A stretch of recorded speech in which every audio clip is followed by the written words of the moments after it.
Tere, olen Kadi, töötan Arutehis juba 7 aastat. Täna sooviksime teile näidata erinevaid klaaspakette ja seletada, mis on nende vahe.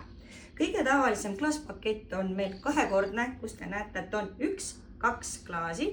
Siis järgneb meil kolmekordne klaaspakett, kus on näha 1-2-3.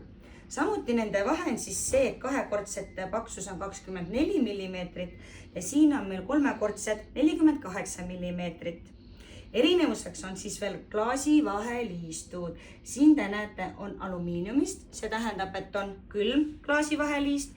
Siin on juba teist värvi, see tähendab seda, et on sooje. Samuti, kui teil on näiteks musta värvi aknad, siis soovitaksime valida selle klaasi vaheliistu musta värvi. Siis on meil veel erinevuseks mustriga klaasid, näiteks vannituppa, et naaber sisse ei näeks, saate ära varjata. Siis lastele soovitaksime lastega peredele võtta turvaklaasid, on karastatud ja on lamineeritud. Mis on jällegi nende erinevus? Lamineeritud klaaspakettidel on vahel kile, kus siis, kui aken läheb katki, siis need killud jäävad kile külge kinni.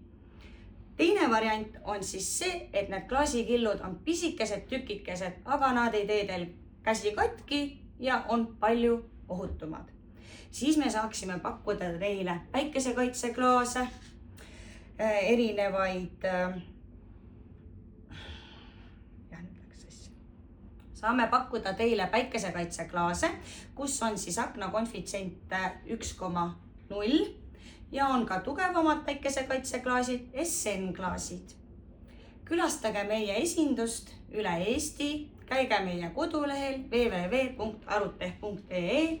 Kindlasti kasutage meie e-poodi, kus te saate valida kõik meie valmistooted või helistage üle Eesti 1516. Tänan!